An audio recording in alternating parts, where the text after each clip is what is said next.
حدث امامي ولربما شاهدتموه.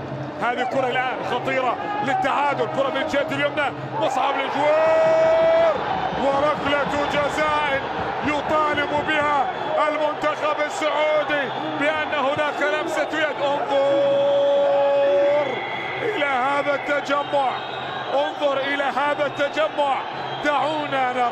دعونا نرى ولنا في الإعادة قرار. دعونا نتريث هذا التريث. ماذا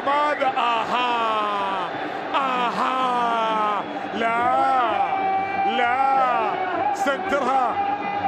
سنترها على علامة الجزاء يا قاسم، على علامة الجزاء يا قاسم، يا قاسم يا حاتمي. إني أرى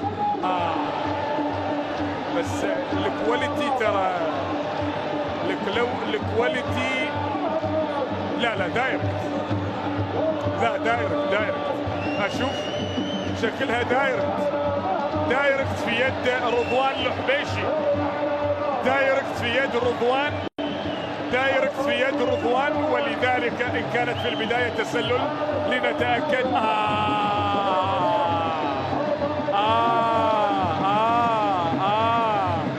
لربما أبان كتفك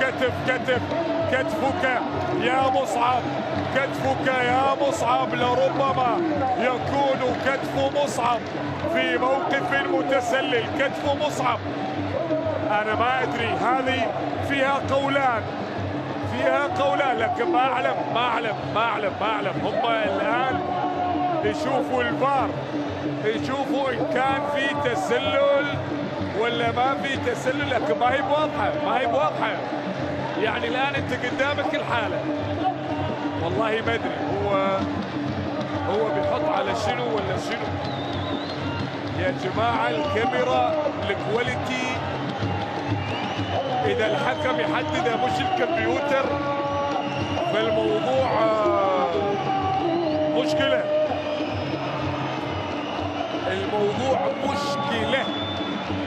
قال له ما فيها تسلل. إذا ركلة جزاء. في واحدة ثانية، بعد في واحدة، هاي واحدة ثانية ولا ايش؟ ركلة جزاء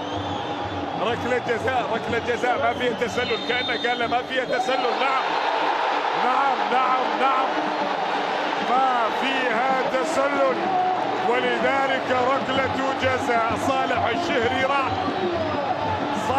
الشهري راح. من سيسدد الآن؟ كنو ولا سالم ولا رديف ولا مصعب؟